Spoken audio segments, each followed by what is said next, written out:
All right. First Maccabees 6 through 16, and this may very well be my longest reading because this is 20 pages, I believe. So, wish me luck. Anyway, the last days of Antiochus Epiphanes, chapter 6.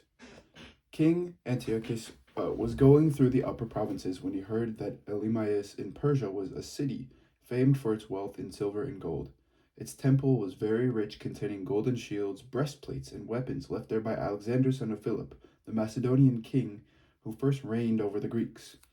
So he came and tried to take the city and plunder it, but he could not, because his plan had become known to the citizens, and they withstood him in battle. So he fled, and in great disappointment left there to return to Babylon.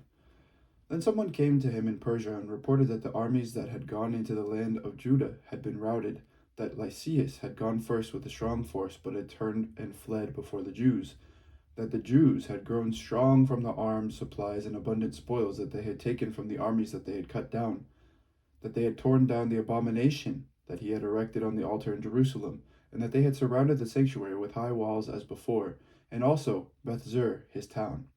When the king heard this news, he was astounded and badly shaken. He took to his bed and became sick from disappointment because things had not turned out for him as he had planned. He lay there for many days because deep disappointment continually gripped him. And he realized that he was dying. So he called all his friends and said to them, "Sleep has departed from my eyes, and I am downhearted with worry.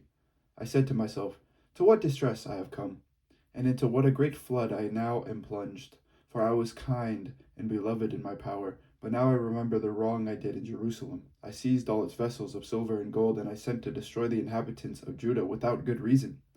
I know that it is because of this that these misfortunes have come upon me, and here I am perishing of bitter disappointment in a strange land." Then he called for Philip, one of his friends, and made him ruler over all his kingdom.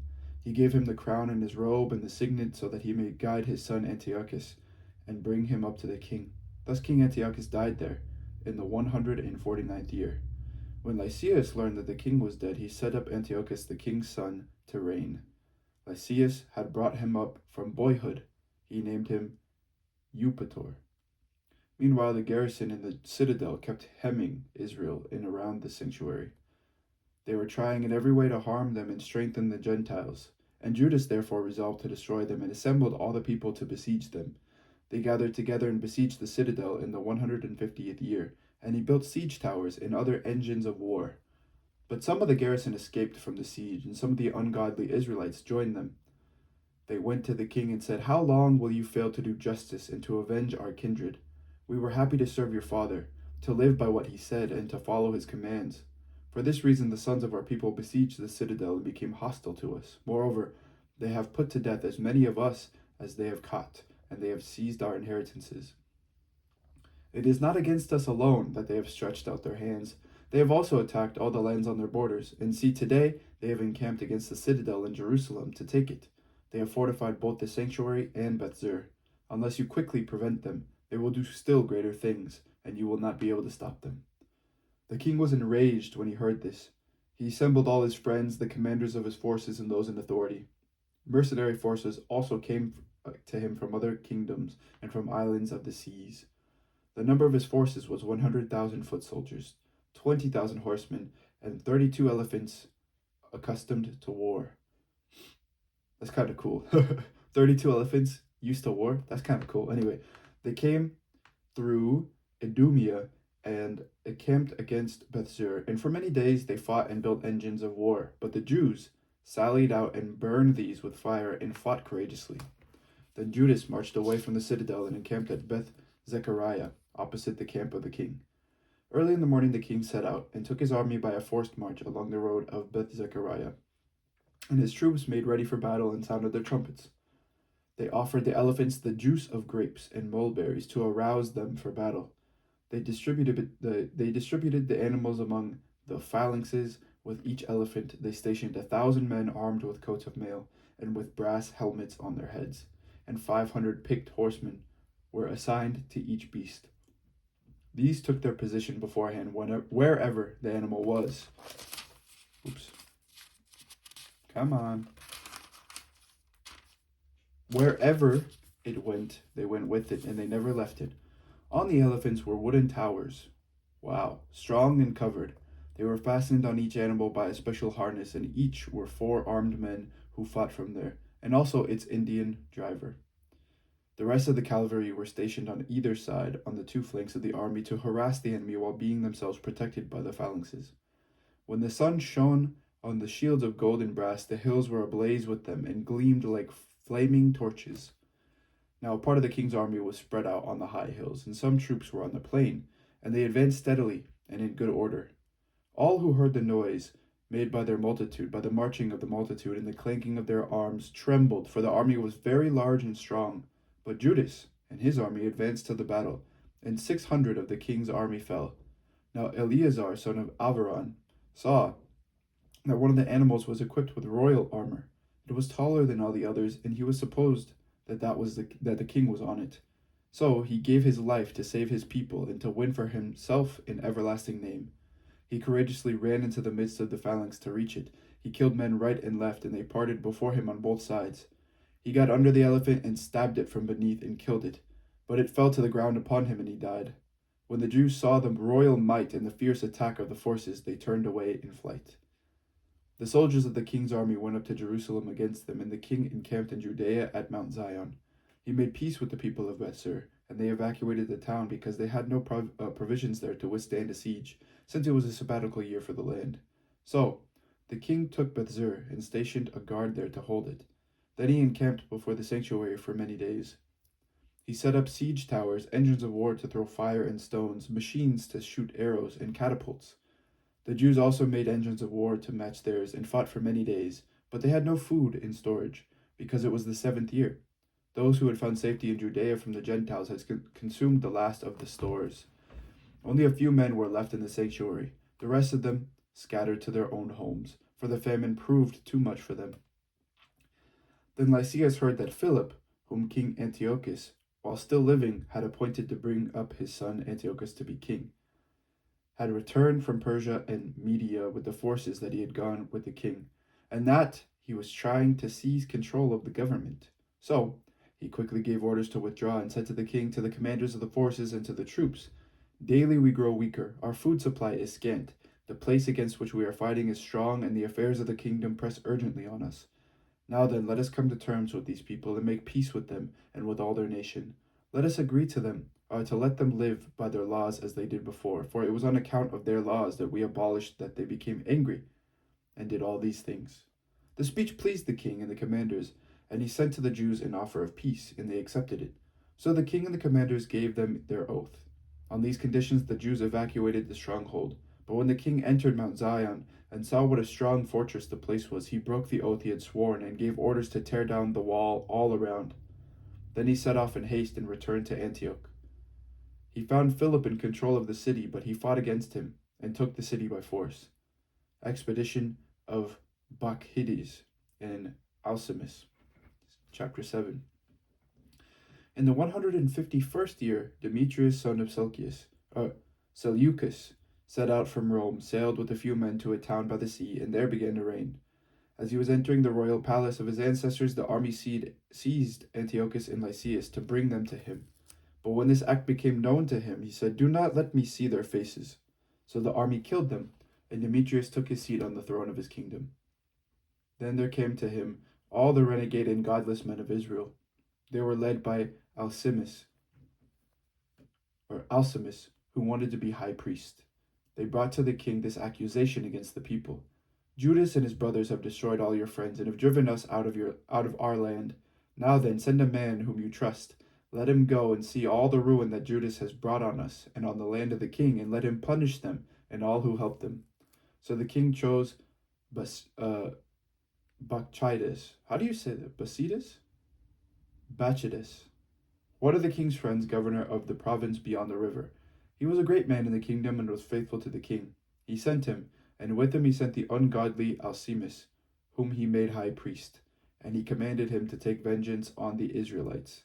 So they marched away and came with a large force into the land of Judah. And he sent messengers to Judas and his brothers with peaceable but treacherous words.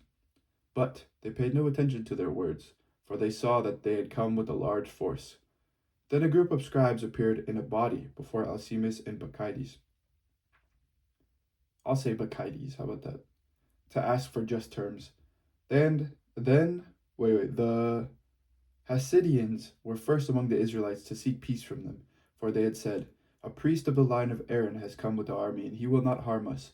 Alcimus spoke peaceable words to them and swore this oath to them: "We will not seek to injure you or your friends." So they trusted him, but he seized 60 of them and killed them in one day in accordance with the word that was written. "The flesh of your faithful ones and their blood they poured out all around Jerusalem, and there was no one to bury them." Then the fear and dread of them fell on all the people, for they said, "There is no truth or justice in them, for they have violated the agreement and the oath that they swore." Then Bacchides withdrew from Jerusalem and encamped in Beth-Zaith, and he sent and seized many of the men who had deserted to him and some of the people, and killed them and threw them into a great pit. He placed Alcimus in charge of the country and left with him a force to help him. Then Bacchides went back to the king. Alcimus struggled to maintain his high priesthood, and all who were troubling their people joined him. They gained control of the land of Judah and did great damage in Israel. And Judas saw all the wrongs that Alcimus and those with him had done among the Israelites. It was more than the Gentiles had done. So Judas went out into all the surrounding parts of Judea, taking vengeance on all those who deserted and preventing those in the city from going out into the country. When Alcimus saw that Judas and those with him had grown strong and realized that he could not withstand them, he returned to the king and brought malicious charges against them. Then the king sent Nicanor, one of his honored princes, who hated and detested Israel, and he commanded him to destroy the people. So Nicanor came to Jerusalem with a large force and treacherously sent to Judas and his brothers this peaceable message: "Let there be no fighting between you and me. I shall come with a few men to see you face to face in peace." So he came to Judas, and they greeted one another peaceably. But the enemy were preparing to kidnap Judas.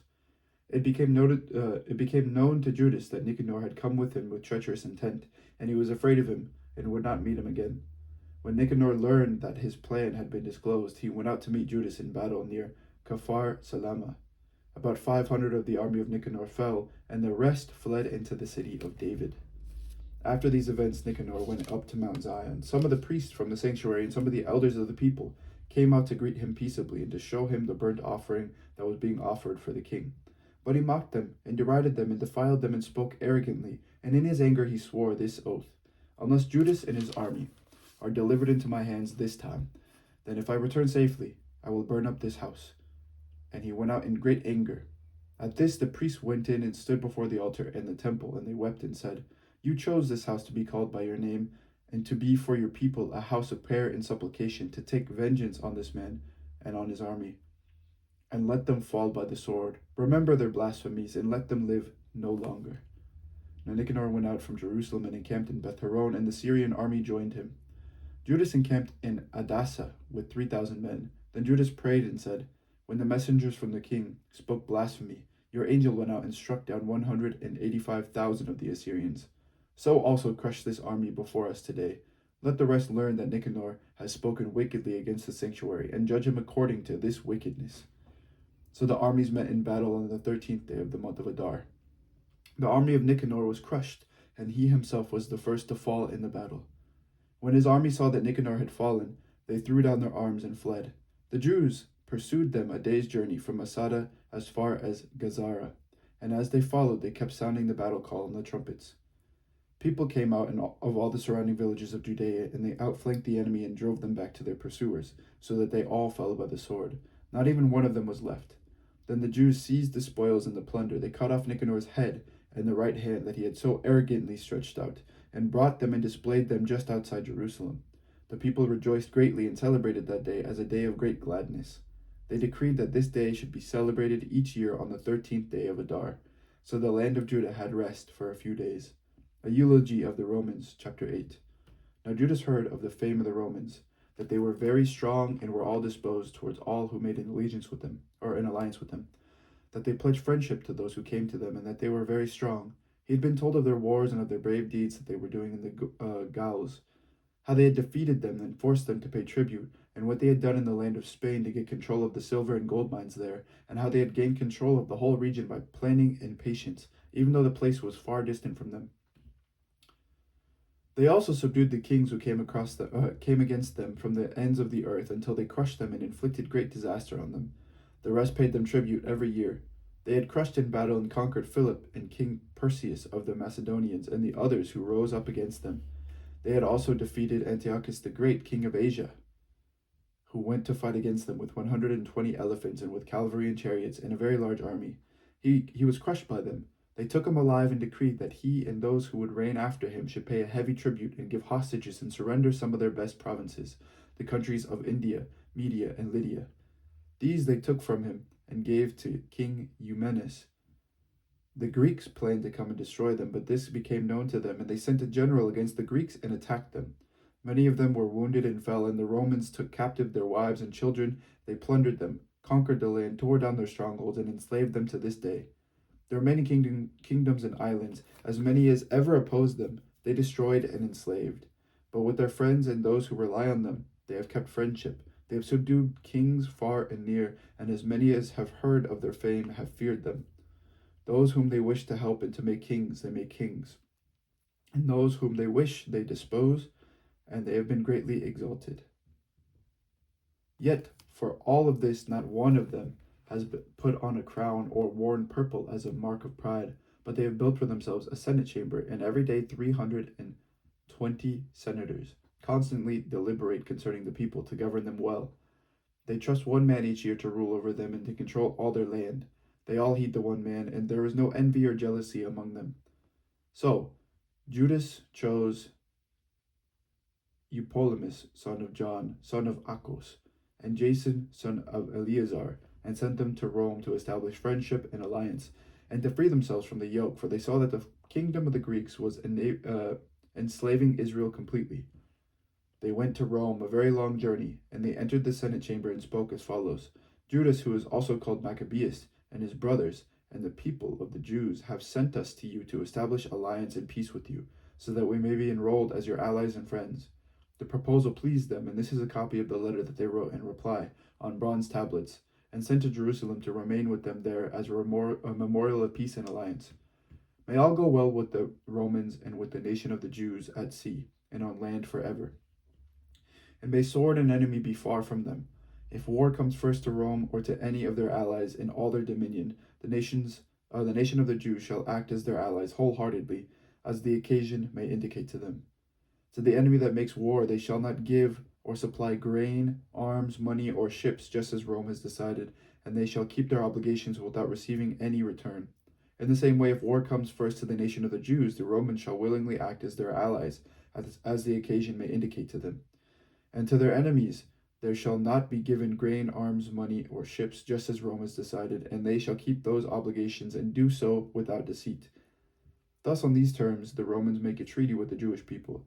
If after these terms are in effect, both parties shall determine to add or delete anything, they shall do so at their discretion, and any addition or deletion that they make shall be valid. Concerning the wrongs that King Demetrius is doing to them, we have written to him as follows: Why have you made your yoke heavy on your friends and allies, the Jews? If now they appeal again for help against you, we will defend their rights and fight you on sea and on land. Maccabees returns to Judea, chapter 9. When Demetrius heard that Nicanor and his army had fallen in battle, he sent Bacchides and Alcimus into the land of Judah a second time, and with them the right wing of the army. They went by the road that leads to Gilgal and encamped against Mesoloth in Arbela, and they took it and killed many people. In the first month of 152nd year, they encamped against Jerusalem. Then they marched off and went to Berea with 20,000 foot soldiers and 2,000 cavalry. Now Judas was encamped in Elasa, and with them were 3,000 picked men. When they saw the huge number of the enemy forces, they were greatly frightened, and many slipped away from the camp until no more than 800 of them were left. When Judas saw that his army had slipped away and the battle was imminent, he was also crushed in spirit, for he had no time to assemble them. He became faint, but he said to those who were left, Let us get up and go against our enemies. We may have the strength to fight them. But they tried to dissuade him, saying, We do not have the strength. Let us rather save our own lives now, and let us come back with our kindred and fight them. We are too few. But Judas said, Far be it from us to do such a thing as to flee from them. If our time has come, let us die bravely for our kindred, and leave no one cause to question our honor. Then the army of Bacchides marched out from the camp and took its stand for the encounter. The cavalry was divided into two companies, and the slingers and the archers went ahead of the army, as did all the chief warriors. Bacchides was on the right wing. Flanked by the two companies, the phalanx advanced to the sound of the trumpets, and the men with Judas also blew their trumpets. The earth was shaken by the noise of the armies, and the battle raged from morning until evening. Judas saw that Bacchides and the strength of his army were on the right. Then all the stout-hearted men went with him, and they crushed the right wing, and he pursued them as far as Mount Azotus. When those on the left wing saw that the right wing was crushed, they turned and followed close behind Judas and his men. The battle became desperate, and many on both sides were wounded and fell. Judas also fell, and the rest fled. Then Jonathan and Simon took their brother Judas and buried him in the tomb of their ancestors at Modin, and wept for him. All Israel made great lamentation for him. They mourned for many days and said, "How is the mighty fallen, the Savior of Israel?" Now, the rest of the acts of Judas and his wars and his brave deeds that he did and his greatness have not been recorded, but there were very many. After the death of Judas, the renegades emerged in all parts of Israel. All the wrongdoers reappeared. In those days, a very great famine occurred, and the country went over to their side. Bacchides chose the godless and put them in charge of the country. They made inquiry and searched for the friends of Judas and brought them to Bacchides, who took vengeance on them and made sport of them. So there was great distress in Israel, such as had not been since the time that the prophets ceased to appear among them. Then all the friends of Judas assembled and said to Jonathan, "Since the death of your brother Judas, there has been no one like him to go against our enemies and Bacchides, and to deal with those of our nation who hate us. Now, therefore, we have chosen you today to take his place as our ruler and leader to fight our battle." So Jonathan accepted the leadership at that time in place of his brother Judas. When Bacchides learned of this, he tried to kill him. But Jonathan and his brother Simon and all who were with him heard of it, and they fled into the wilderness of Tekoa and camped by the water of the pool Ashfar. Bacchides found this out on the Sabbath day, and he with all his army crossed the Jordan. So Jonathan sent his brother as leader of the multitude and begged the Nabateans, who were his friends, for permission to store with them the great amount of baggage that they had. But the family of Jambri from Medeba came out and seized John and all that he had and left with it. After these things, it was reported to Jonathan and his brother Simon, "The family of Jambri are celebrating a great wedding and are conducting the bride, a daughter of one of the great nobles of Canaan, from Nadabath with a large escort." Remembering how their brother John had been killed, they went up and hid under the cover of the mountain. They looked out and saw a tumultuous procession with a great amount of baggage, and the bridegroom came out with his friends and his brothers to meet them with tambourines and musicians and many weapons. Then they rushed on them from the ambush and began killing them. Many were wounded and fell, and the rest fled to the mountain, and the Jews took all their goods. So the wedding was turned into mourning, and the voice of their musicians into a funeral dirge. After they had fully avenged the blood of their brother, they returned to the marshes of the Jordan. When Bacchides heard of this, he came with a large force on the Sabbath day to the banks of the Jordan, and Jonathan said to those with him, "Let us get up now and fight for our lives, for today things are not as they were before. For look, the battle is in front of us and behind us. The water of the Jordan is on this side and on that, with marsh and thicket. There is no place to turn. Cry out now to heaven, that you may be delivered from the hands of our enemies." So the battle began, and Jonathan stretched out his hand to strike Bacchides, but he eluded him and went to the rear. Then Jonathan and the men with him leapt into the Jordan and swam across to the other side, and the enemy did not cross the Jordan to attack them. About 1,000 of Bacchides' men fell that day. Then Bacchides returned to Jerusalem and built strong cities in Judea, the fortress in Jericho, and Amas, and Beth-horon, and Bethel, and Timnath, and Phorathan, and Tephon, with high walls and gates and bars. And he placed garrisons in them to harass Israel. He also fortified the town of Bethzur, and Gazara, and the citadel, and in them he put troops and stores of food. And he took the sons of the leading men of the land as hostages, and put them under guard in the citadel at Jerusalem.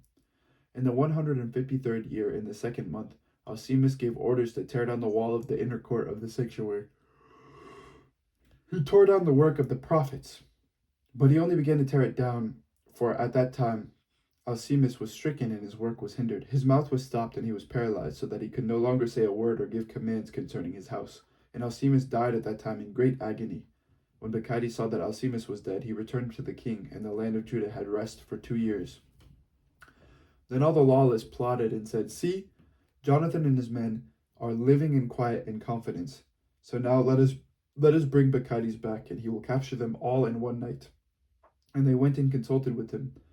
He started to come with a large force and secretly sent letters to all his allies in Judea, telling them to seize Jonathan and his men. But they were unable to do it because their plan became known.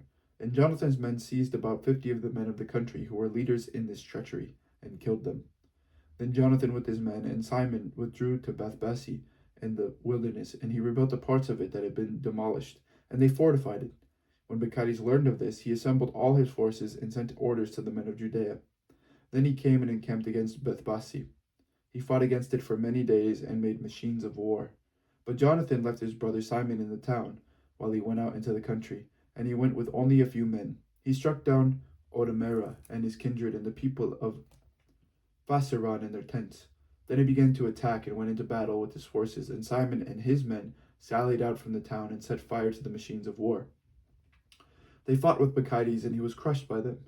They pressed him very hard, for his plan and his expedition had been in vain. So he was very angry at the renegades who had counseled him to come into the country, and he killed many of them. Then he decided to go back to his own land. When Jonathan learned of this, he sent ambassadors to him to make peace with them and obtain release of the captives. He agreed and did as he said, and he swore to Jonathan that he would not try to harm him as long as he lived. He restored to him the captives whom he had taken previously from the land of Judah. Then he returned and went back to his own land, and did not come back into their territory. Thus the sword ceased from Israel. Jonathan settled in Michmash and began to judge the people, and he destroyed the godless out of Israel. Revolt of Alexander Epiphanes. Chapter 10. In the 160th year, Alexander Epiphanes, son of Antiochus, landed and occupied Ptolemais. They welcomed him, and there he began to reign. When King Demetrius heard of it, he assembled a very large army and marched out to meet him in battle. Demetrius sent Jonathan a letter in peaceable words to honor him, for he said to him, "Let us act first to make peace with him before he makes peace with Alexander against us, for he will remember all the wrongs that we did to him and to his brothers and his nation." So Demetrius gave him authority to recruit troops, to equip them with arms, and to become his ally, and he commanded that the hostages in the citadel should be released to him. Then Jonathan came to Jerusalem and read the letter in the hearing of all the people and of all those in the citadel. They were greatly alarmed when they heard that the king had given him authority to recruit troops, but those in the citadel released the hostages to Jonathan, and he returned them to their parents. And Jonathan took up residence in Jerusalem and began to rebuild and restore the city. He directed those who were doing the work to build the walls and encircle Mount Zion with squared stones for better fortification, and they did so. Then the foreigners who were in their strongholds that Bacchides had built fled, and all of them left their places and went back into their own lands. Only in Bethzur did some remain who had forsaken the law and the commandments, for it served as a place of refuge. Now King Alexander heard of all the promises that Demetrius had sent to Jonathan, and he heard of the battles that Jonathan and his brothers had fought, of the brave deeds that they had done, and of the troubles that they had endured. So he said, "Shall we find such a man? Another such a man? Come now, we will make him our friend and ally." And he wrote a letter and sent it to him in the following words: King Alexander to his brother Jonathan, greetings. We have heard about you, that you are a very mighty warrior and worthy to be our friend, and so we have appointed you today to be the high priest of your nation.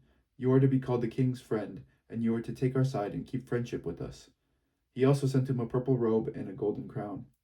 So Jonathan put on the sacred vestments in the 7th month of the 160th year, at the festival of booths, and he recruited troops and equipped them with arms in abundance. When Demetrius heard of these things, he was distressed and said, "What is this that we have done? Alexander has overtaken us in forming a friendship with the Jews to strengthen himself. I also will write them words of encouragement and promise them honor and gifts, so that I may have their help."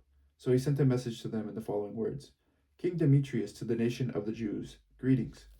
Since you have kept your agreement with us and have continued your friendship with us, and have not sided with our enemies, we have heard of it and rejoiced. Now continue still to keep faith with us, and we will repay you with good for what you do to us. We will grant you many immunities and give you gifts. I now free you and exempt all the Jews from payment of tribute and salt tax and crown levies. And instead of collecting the third of the grain and half the fruit of the trees that I should receive, I release them from this day and henceforth. I will not collect them from the land of Judah, or from the 3 districts added to it from Samaria and Galilee, from this day and for all time. Jerusalem and its environs, its tithes and its revenue shall be holy and free from tax. I release also my control of the citadel in Jerusalem and give it to the high priest, so that he may station in it men of his choice to guard it. And every one of the Jews taken as a captive from the land of Judah into any part of my kingdom, I set free without payment, and let all officials cancel also the taxes on their livestock. All the festivals and Sabbaths and new moons and appointed days, and the 3 days before a festival and the 3 days after a festival, let them all be days of immunity and release for all the Jews who are in my kingdom. No one shall have authority to exact anything from them, or annoy any of them about any matter. Let Jews be enrolled in the king's forces to the number of 30,000 men, and let the maintenance be given them that is due to all the forces of the king. Let some of them be stationed in the great strongholds of the king, and let some of them be in positions of trust in the kingdom. Let their officers and their leaders be of their own number, and let them live by their own laws, just as the king has commanded in the land of Judah. As for the 3 districts that have been added to Judea from the country of Samaria, let them be annexed to Judea, so that they may be considered to be under one ruler and obey no other authority than the high priest. Ptolemais and the land adjoining it I have given as a gift to the sanctuary in Jerusalem to meet the necessary expenses of the sanctuary. I also grant 15,000 shekels of silver yearly out of the king's revenues from appropriate places, and all the additional funds that the government officials have not paid as they did in the first years, they shall give from now on for the service of the temple. Moreover, the 5,000 shekels of silver that my officials have received every year from the income of the services of the temple, this too is cancelled, because it belongs to the priests who minister there. And all who take refuge at the temple in Jerusalem or any of its precincts, because they owe money to the king or are in debt, let them be released and receive back all their property in my kingdom. Let the cost of rebuilding and restoring the structures of the sanctuary be paid from the revenues of the king, and let the cost of rebuilding the walls of Jerusalem and fortifying it all around, and the cost of rebuilding the walls in Judea also be paid from the revenues of the king.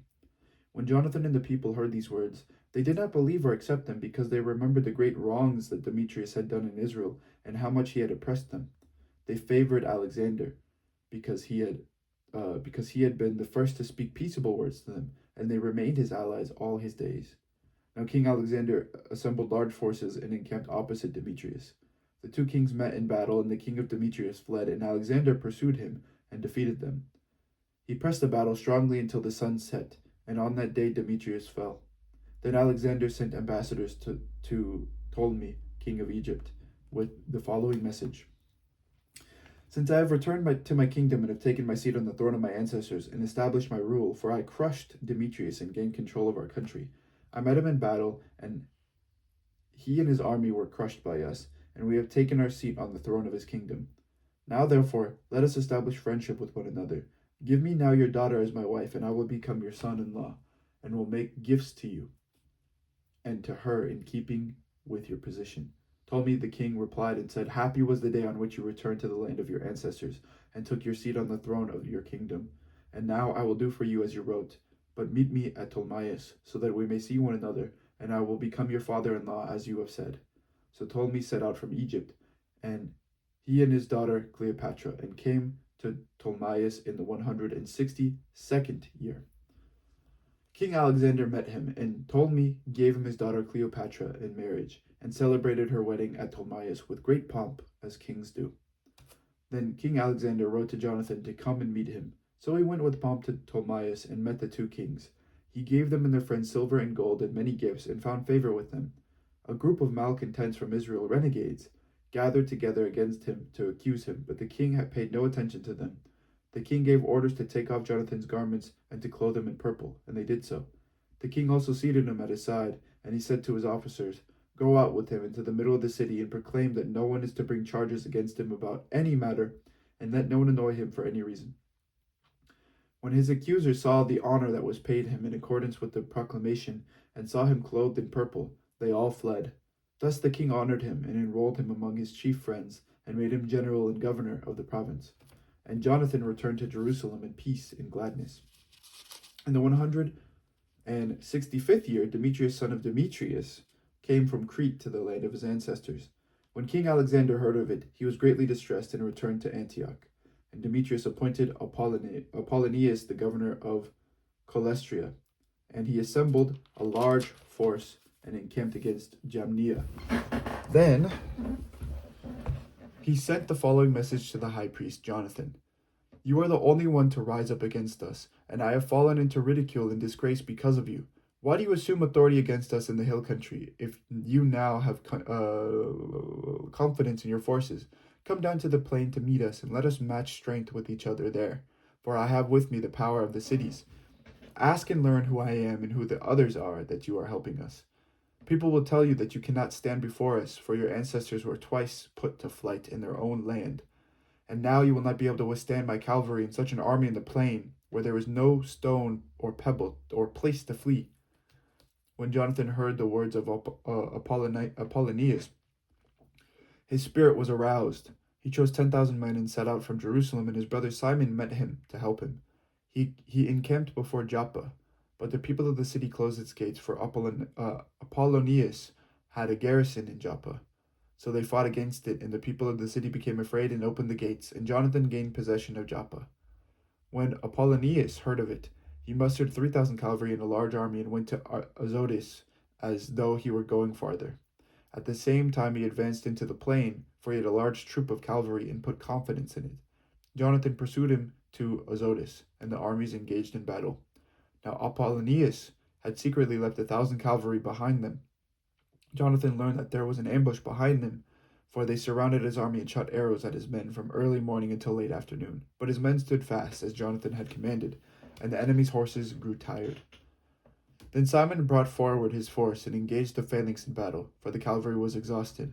They were overwhelmed by him and fled, and the cavalry was dispersed in the plain. They fled to Azotus and entered Beth Dagon, the temple of their idol, for safety. But Jonathan burned Azotus and the following towns and plundered them, and the temple of Dagon, and those who had taken refuge in it he burned with fire. The number of those who fell by the sword with those burned alive came to 8,000. Then Jonathan left there and encamped against Askelon, and the people of the city came out there to meet with him in great pomp. He and those with him returned to Jerusalem with a large amount of booty. When King Alexander heard of these things, he honored Jonathan still more, and he sent to him a golden buckle, since as it is the custom to give the king's kinsman. He also gave him Ekron and all its environs as his possession. Ptolemy invades Syria, chapter 11. Then the king of Egypt gathered great forces like the sand by the seashore, and many ships, and he tried to get possession of Alexander's kingdom by trickery and add it to his own kingdom. He set out for Syria with peaceable words, and the people of the towns opened their gates to him and went in to meet him. For King Alexander had commanded them to meet him, since he was Alexander's father-in-law. But when Ptolemy entered the towns, he stationed forces as a garrison in each town. When he approached Azotus, they showed him the burnt-out temple of Dagon, and Azotus and its suburbs destroyed, and the corpses lying about, and the charred bodies of those whom Jonathan had burned in the war, for they had piled them in heaps along his route. They also told the king what Jonathan had done, to throw blame on him, but the king kept silent. Jonathan met the king at Joppa with pomp, and they greeted one another and spent the night there. And Jonathan went with the king as far as the river called Eleutherus. Then he returned to Jerusalem. King Ptolemy gained control of the coastal cities as far as Seleucia by the sea, and he kept devising wicked designs against Alexander. He sent envoys to King Demetrius, saying, "Come, let us make a covenant with each other, and I will give you in marriage my daughter, who was Alexander's wife, and you shall reign over your father's kingdom. I now regret that I gave him my daughter, for he has tried to kill me." He threw blame on Alexander because he coveted his kingdom. So he took his daughter away from him and gave her to Demetrius. He was estranged from Alexander, and their enmity became manifest. Then Ptolemy entered Antioch and put on the crown of Asia. Thus he put 2 crowns on his head, the crown of Egypt and that of Asia. Now, King Alexander was in Sicily at that time, because the people of that region were in revolt. When Alexander heard of it, he came against him in battle. Ptolemy marched out and met him with a strong force and put him to flight. So Alexander fled into Arabia to find protection there, and King Ptolemy was triumphant. Zabdiel, the Arab, cut off the head of Alexander and sent it to Ptolemy. But King Ptolemy died 3 days later, and his troops in the strongholds were killed by the inhabitants of the strongholds. So Demetrius became king in the 167th year. In those days Jonathan assembled the Judeans to attack the citadel in Jerusalem, and he built many engines of war to use against it. But certain renegades who hated their nation went to the king and reported to him that Jonathan was besieging the citadel. When he heard this, he was angry, and as soon as he heard of it, he set out and came to Ptolemaeus. And he wrote to order Jonathan not to continue the siege, but to meet him for a conference at Ptolemaeus as quickly as possible. When Jonathan heard this, he gave orders to continue the siege. He chose some of the elders of Israel and came to the priests, and put himself in danger. For he went to the king at Ptolemaeus, taking silver and gold and clothing and numerous other gifts, and he won his favor. Although certain renegades of his nation kept making complaints against him, the king treated him as his predecessors had treated him. He exalted him in the presence of all his friends. He confirmed him in the high priesthood, and in as many other honors as he had formerly had, and caused him to be reckoned among his chief friends. Then Jonathan and the king asked the king to free Judea and the 3 districts of Samaria from tribute, and promised him 300 talents. The king consented, and wrote a letter to Jonathan about all these things. Its contents were as follows. King Demetrius to his brother Jonathan and to the nation of the Jews, greetings. This is a copy of the letter that we wrote concerning you to our kinsman Lasthenes. We have written to you also, so that you may know what it says. King Demetrius to his father Lasthenes, greetings. We have determined to do good to the nation of the Jews, who are our friends, and fulfill their obligations to us because of the goodwill they show towards us.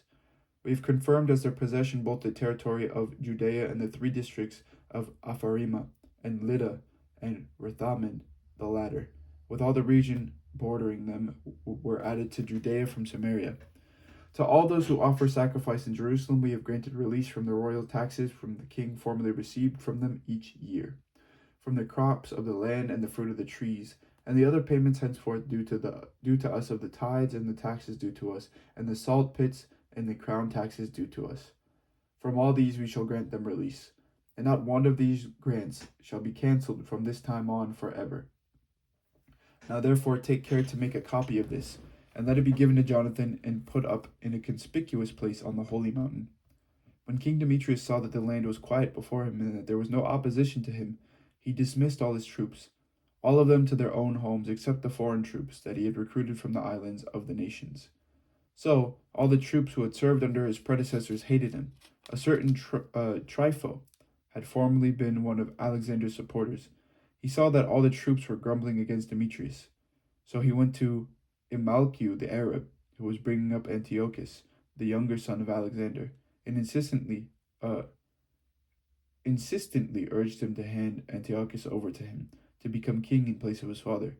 He also reported to Imalcu what Demetrius had done, and told of the hatred that the troops of Demetrius had for him, and he stayed there for many days.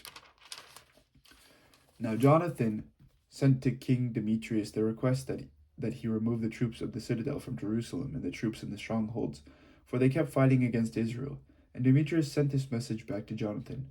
Not only will I do these things for you and your nation, but I will confer great honor on you and your nation, if I find an opportunity. Now then, you will do well to send me men who will help me, for all my troops have revolted. So Jonathan sent 3,000 stalwart men to him at Antioch, and when they came to the king rejoiced at their arrival. Then the people of the city assembled within the city to the number of 120,000, and they wanted to kill the king. But the king fled into the palace, and the people of the city seized the main streets of the city and began to fight. So the king called the Jews to his aid, and they all rallied around him, and they spread out throughout the city, and they killed on that day about 100,000. They set fire to the city and seized a large amount of spoil on that day and saved the king. When the people of the city saw that the Jews had gained control of the city as they pleased, their courage failed, and they cried out to the king with this entreaty, "Grant us peace and make the Jews stop fighting against us in our city." And they threw down their arms and made peace. So the Jews gained glory in the sight of the king and of all the people in his kingdom, and they returned to Jerusalem with a large amount of spoil. So King Demetrius sat on the throne of his kingdom, and the land was quiet before him. But he broke his word about all that he had promised, and he became estranged from Jonathan, and did not repay the favors that Jonathan had done him, but treated him very harshly. After this Trypho returned, and with him the young boy Antiochus, who began to reign and put on the crown. All the troops that Demetrius had discharged gathered around him. They fought against Demetrius, and he fled and was routed. Trypho captured the elephants and gained control of Antioch. Then the young Antiochus wrote to Jonathan, saying, I confirm you in the high priesthood, and set you over the 4 districts, and make you one of the king's friends. He also sent him gold plates and a table service, and granted him the right to drink from the gold cups, and dress in purple, and wear a gold buckle. He appointed Jonathan's brother Simon governor over the ladder of Tyre to the borders of Egypt. Then Jonathan set out and traveled beyond the river and among the towns, and all the army of Syria gathered to him as allies. When he came to Ascalon, the people of the city met him and paid him honor. From there he went to Gaza, but the people of Gaza shut him out. So he besieged it and burned its suburbs with fire and plundered them. Then the people of Gaza pleaded with Jonathan, and he made peace with them, and took the sons of their rulers as hostages, and sent them to Jerusalem.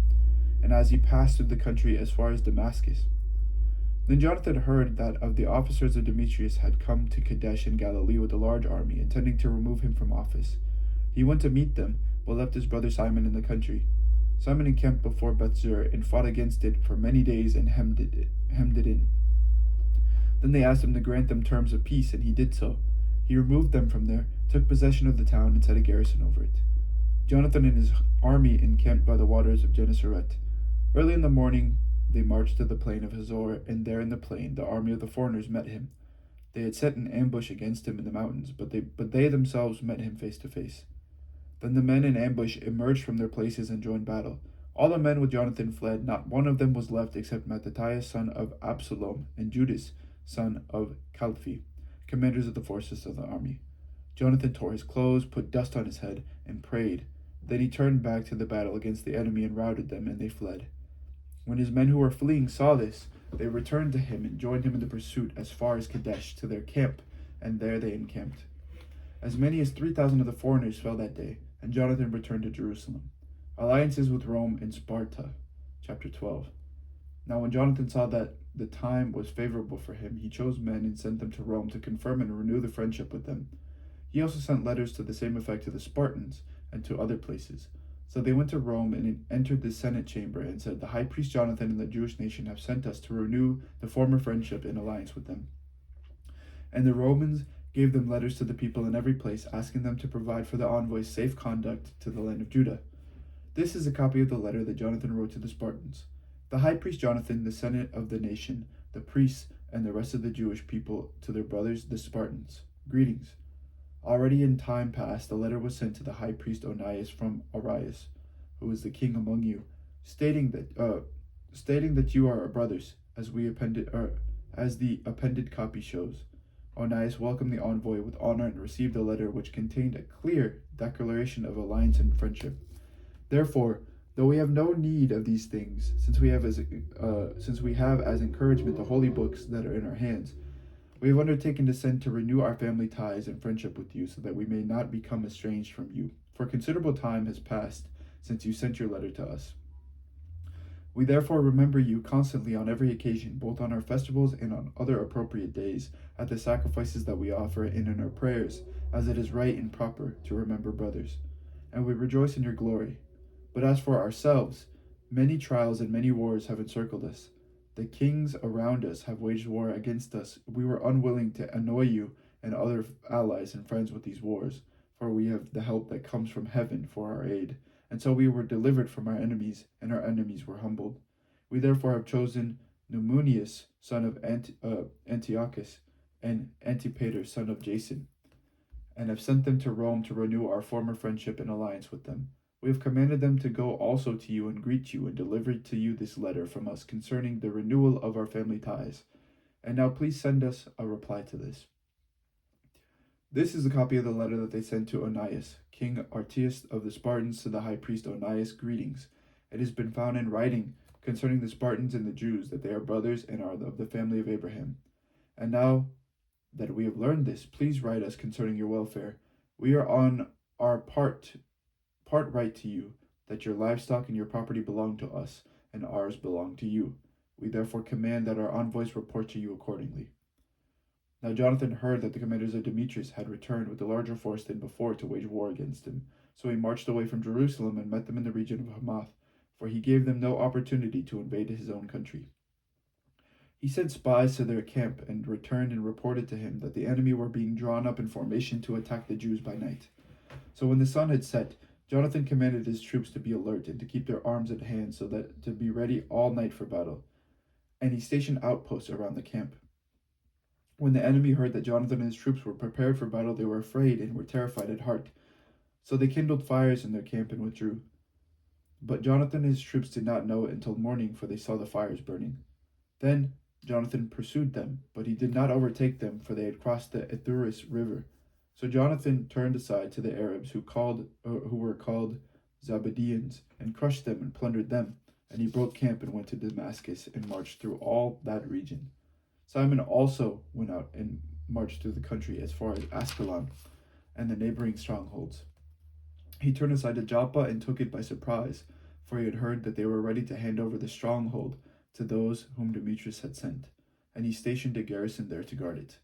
When Jonathan returned, he convened the elders of the people and planned with them to build strongholds in Judea, to build the walls of Jerusalem still higher, and to erect a high barrier between the citadel and the people, to separate it from the city, in order to isolate it so that the garrison could neither buy nor sell. So they gathered together to rebuild the city. Part of the wall of the valley to the east had fallen, and he repaired the section called Kaphanatha. Simon also built Adida in the Shephelah. He fortified it and installed gates with bolts. Then Trypho attempted to become king in Asia and put on the crown and to raise his hand against King Antiochus. He feared that Jonathan might not permit him to do so, but might make war on him, so he kept seeking to seize and kill him, and he marched out and came to Bethshan. Jonathan went out to meet him with 40,000 picked warriors, and he came to Bethshan. When Trypho saw that he had come with a large army, he was afraid to raise his hand against him, so he received him with honor and commended him to all his friends, and he gave him gifts and commanded his friends and his troops to obey him as they would himself. Then he said to Jonathan, "Why have you put all these people to so much trouble when we are not at war? Dismiss them now to their homes, and choose for yourself a few men to stay with you, and come with me to Ptolemais. I will hand it over to you as well as the other strongholds and the remaining troops and all the officials, and will turn around and go home, for that is why I am here." Jonathan trusted him, and did as he said. He sent away the troops, and they returned to the land of Judah. He kept with himself 3,000 men, 2,000 of whom he left in Galilee, while 1,000 accompanied him. But when Jonathan entered Ptolemais, the people of Ptolemais closed the gates and seized him, and they killed with the sword all who had entered with him. Then Trypho sent troops and cavalry into Galilee and the great plain to destroy all Jonathan's soldiers. But they realized that Jonathan had been seized and had perished along with his men, and they encouraged one another and kept marching in close formation, ready for battle. When their pursuers saw that they would fight for their lives, they turned back. So they all reached the land of Judah safely, and they mourned for Jonathan and his companions and were in great fear, as all Israel mourned deeply. All the nations around them tried to destroy them, for they said, "They have no leader or helper. Now therefore let us make war on them and blot out the memory of them from humankind." Simon takes command. Chapter 13.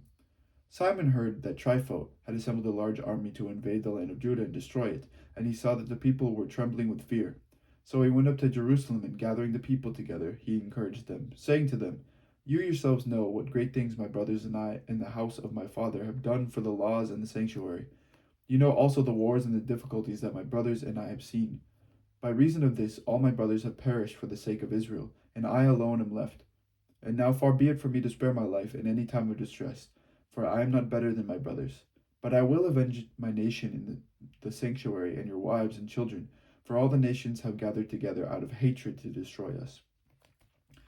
The spirit of the people was rekindled when they heard these words, and they answered in a loud voice, "You are our leader in place of Judas and your brother Jonathan. Fight our battles, and all that you say to us we will do." So he assembled all the warriors and hurried to complete the walls of Jerusalem, and he fortified it on every side. He sent Jonathan son of Absalom to Joppa, and with him a considerable army. He drove out its occupants and remained there.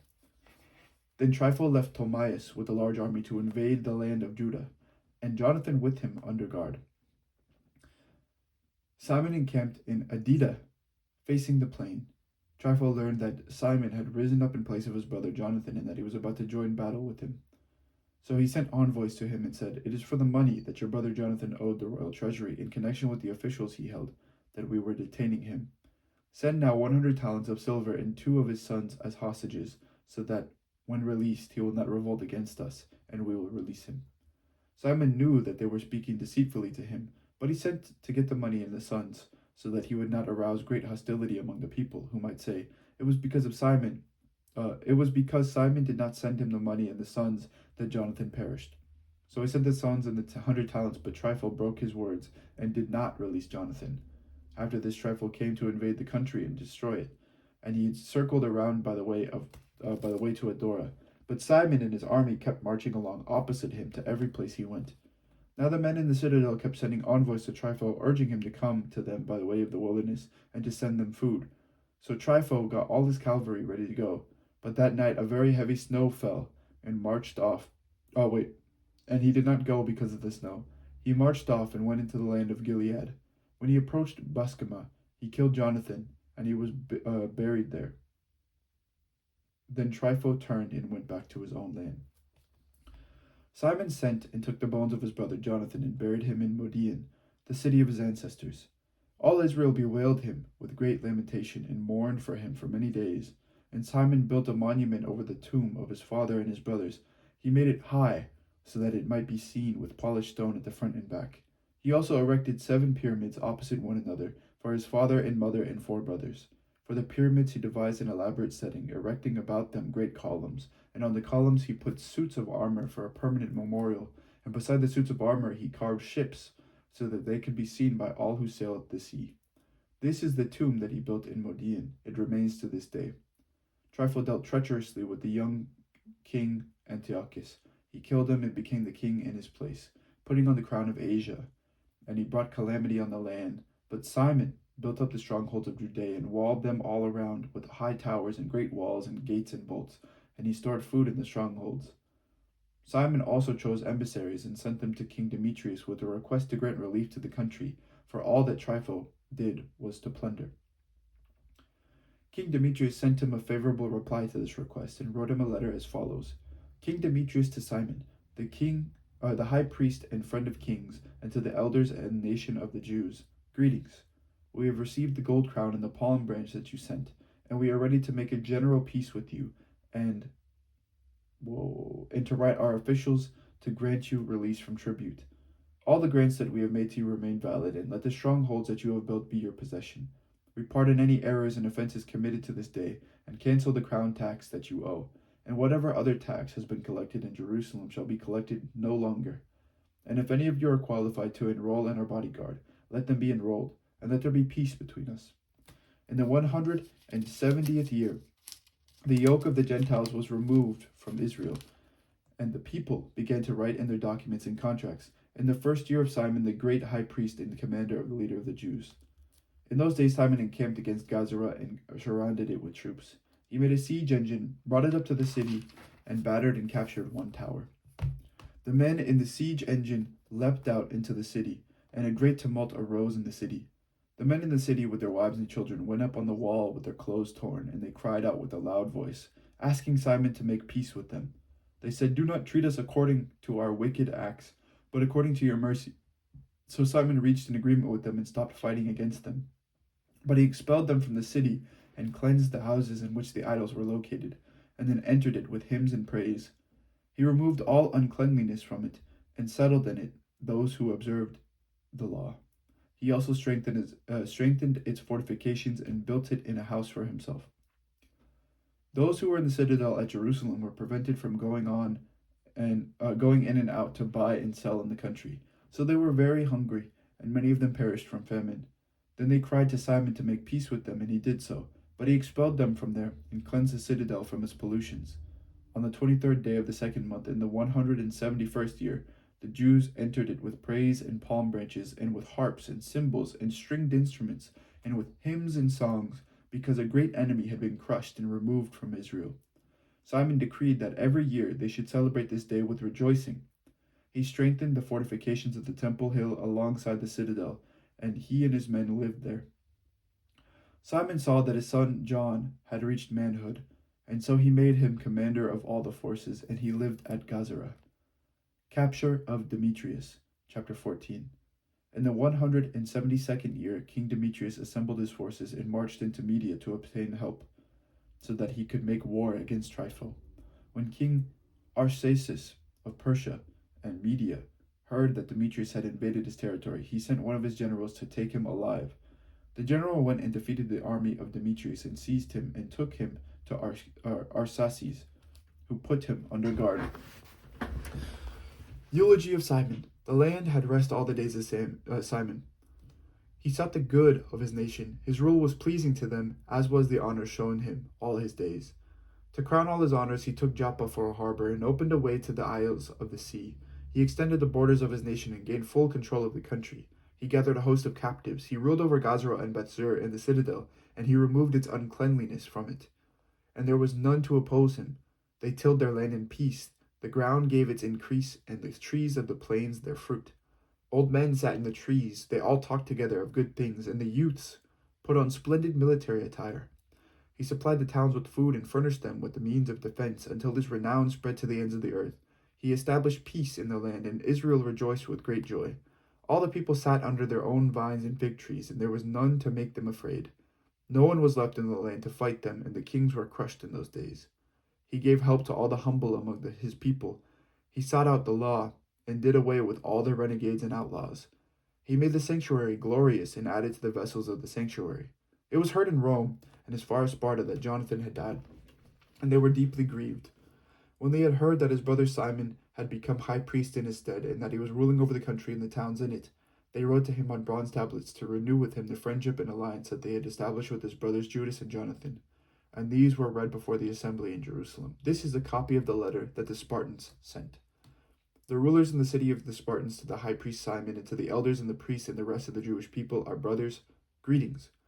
The envoys who were sent to our people have told us about your glory and honor, and we rejoiced at their coming. We have recorded what they have said in our public decrees as follows. Numenius, son of Antiochus, and Antipater, son of Jason, envoys of the Jews, have come to us to renew their friendship with us. It has pleased our people to receive these men with honor and to put a copy of their words in the public archives so that the people of the Spartans may have a record of them, and they have sent a copy of this to the high priest Simon. After this, Simon sent Numenius to Rome with a large gold shield weighing 1,000 minas to confirm the alliance with the Romans. When the people heard these things, they said, How shall we thank Simon and his sons? For he and his brothers in the house of his fathers have stood firm. They have fought and repulsed Israel's enemies and established its freedom. So they made a record on bronze tablets and put it on the pillars on Mount Zion. This is a copy of what they wrote. On the 18th day of Elul, in the 172nd year, which is the 3rd year of the great high priest Simon and Asaramel, in the great assembly of the priests and the people and the rulers of the nations and the elders of the country, the following was proclaimed to us. Since wars often occurred in the country, Simon, son of Mattathias, a priest of the sons of Jorib, and his brothers exposed themselves to danger and resisted the enemies of their nation in order that their sanctuary and the law might be preserved, and they brought great glory to their nation. Jonathan rallied the nation, became their high priest, and was gathered to his people. When their enemies decided to invade their country and lay hands on their sanctuary, then Simon rose up and fought for his nation. He spent great sums of his own money. He armed the soldiers of his nation and paid them wages. He fortified the towns of Judea and Beth-zur on the borders of Judea, where formerly the arms of the enemy had been stored. And he placed there a garrison of Jews. He also fortified Joppa, which is by the sea, and Gazara, which is on the borders of Azotus, where the enemy formerly lived. He settled Jews there and provided in those towns whatever was necessary for their restoration. The people saw Simon's faithfulness and the glory that he had resolved to win for his nation, and they made him the leader and high priest, because he had done all these things and because of the justice and loyalty that he had maintained towards his nation. He sought in every way to exalt his people. In his days things prospered in his hands, so that the Gentiles were put out of the country, as were also those in the city of David and Jerusalem, who had built themselves a citadel from which they used to sally forth and defile the environs of the sanctuary, doing great damage to its purity. He settled Jews in it and fortified it for the safety of the country and of the city, and built the walls of Jerusalem higher. In view of these things, King Demetrius confirmed him in the high priesthood, made him one of his friends, and paid him high honors. For he had heard that the Jews were addressed by the Romans as friends and allies and brothers, and that the Romans had received the envoys of Simon with honor. The Jews and the priests have resolved that Simon should be their leader and high priest forever, until a trustworthy prophet should arise, and that he should be governor over them. and that he should take charge of the sanctuary and appoint officials over its tasks, and over the country and the weapons and the strongholds, and that he should take charge of the sanctuary, and that he should be obeyed by all, and that all contracts in the country should be written in his name, and that he should be clothed in purple and wear gold. None of the people or priests shall be permitted to nullify any of these decisions, or to oppose what he says, or to convene an assembly in the country without his permission, or to be clothed in purple, or put on gold buckle. Whoever acts contrary to these decisions or rejects any of them shall be liable to punishment. All the people agreed to grant Simon the right to act in accordance with these decisions. So Simon accepted and agreed to be high priest, to be commander and ethnarch of the Jews and priests, and to be protector of them all. And they gave orders to inscribe this decree on bronze tablets, to put them in a conspicuous place in the precincts of the sanctuary, and to deposit copies of them in the treasury, so that Simon and his sons might have them. Letter of Antiochus the seventh, chapter 15. Antiochus, son of King Demetrius, sent a letter from the islands of the sea to Simon, the priest and ethnarch of the Jews, and to all the nation. Its contents were as follows: King Antiochus to Simon the high priest and ethnarch, and to the nation of the Jews, greetings.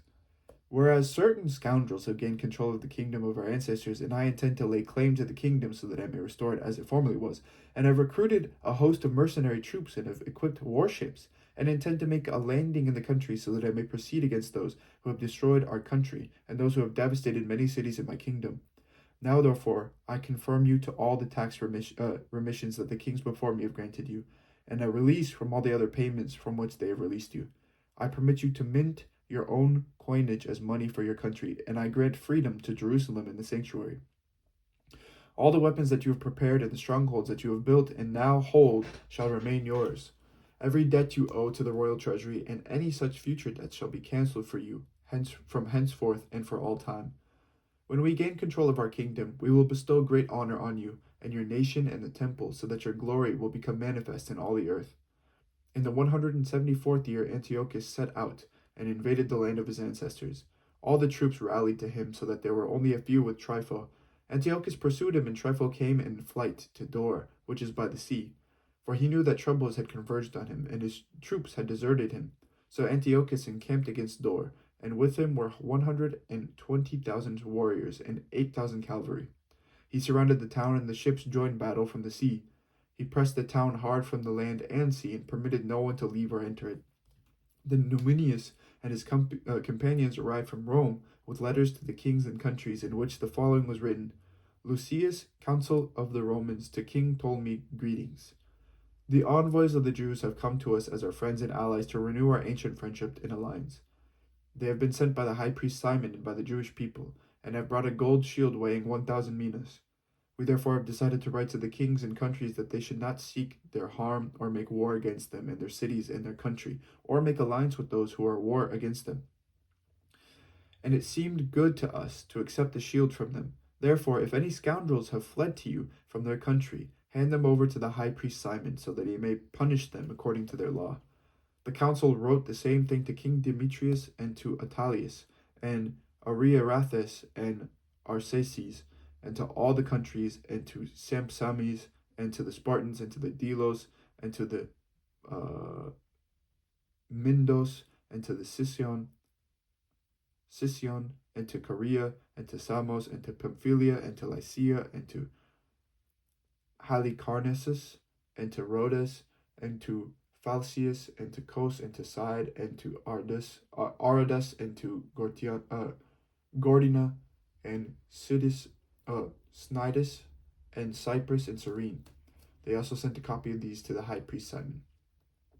King Antiochus besieged Dor for the second time, continually throwing his forces against it and making engines of war, and he shut Trypho up and kept him from going out or in. And Simon sent Antiochus 2,000 picked troops to fight for him, and silver and gold and a large amount of military equipment.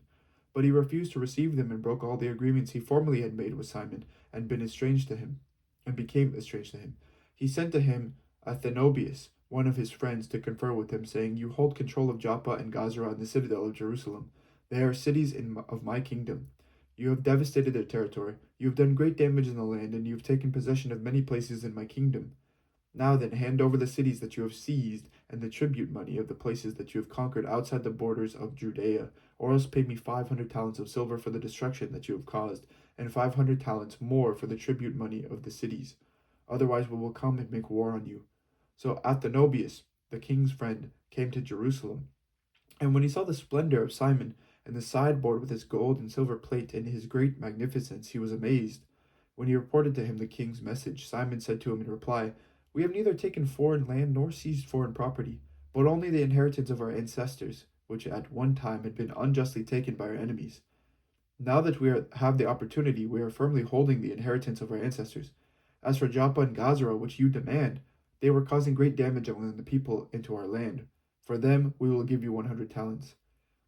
Athenobius did not answer him a word, but returned in wrath to the king and reported him these words, and also the splendor of Simon and all that had been seen, and the king was very angry. Meanwhile, Trypho embarked on a ship and escaped to Orthosia. Then the king made Cenibius commander-in-chief of the coastal country, and gave him troops of infantry and cavalry.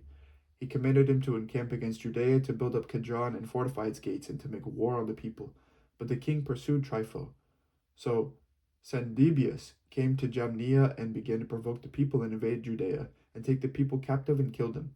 He built up Kedron and stationed horsemen and troops there, so that they might go out and make raids along the highways of Judea as the king had ordered him.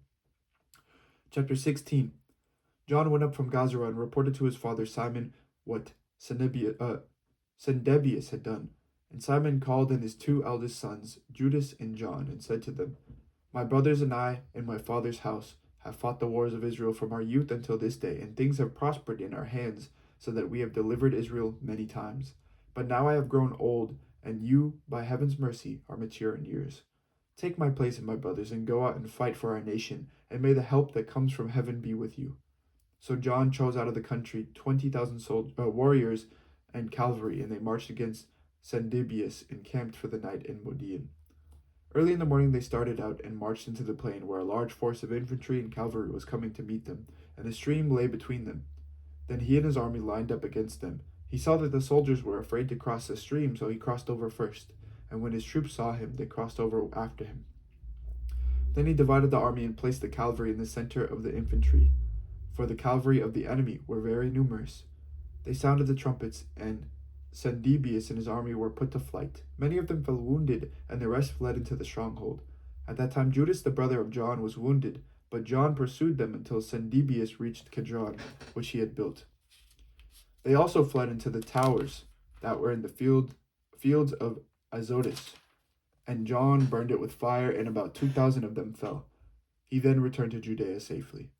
Now Ptolemy, son of Abubus, had been appointed governor over the plain of Jericho. He had a large store of silver and gold, for he was the son-in-law of the high priest. His heart was lifted up. He determined to get control of the country, and made treacherous plans against Simon and his sons, to do away with them.